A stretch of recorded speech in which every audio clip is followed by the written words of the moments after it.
আবার তোমাদের সামনে আসলাম।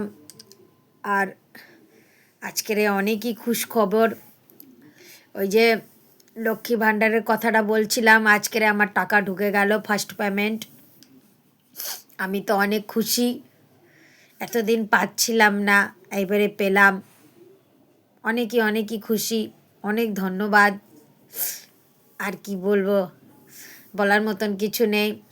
আবার একটা খুশির খবর আসলো কি, আমি ওই যে হাবড়ায় গিয়েছিলাম ইলেকট্রিক কাগজ জমা দিতে, সেটারও ফোন আসলো। আজকেরে গিয়ে পেমেন্টটা করে আসলাম, ফার্স্ট পেমেন্ট। ওরা জয়নিংয়ের জন্য 2000 টাকা নিল, 1999।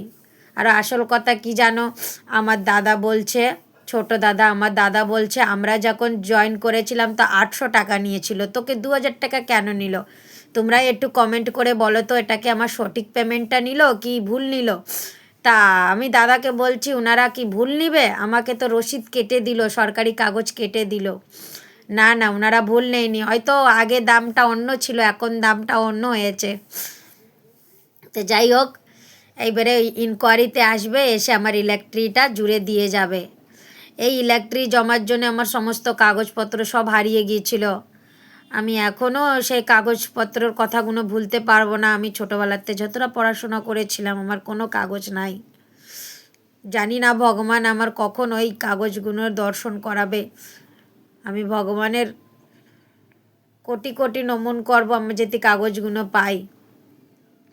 তোমরাও একটু দোয়া করো যাতে আমি কাগজগুলো পেয়ে যাই।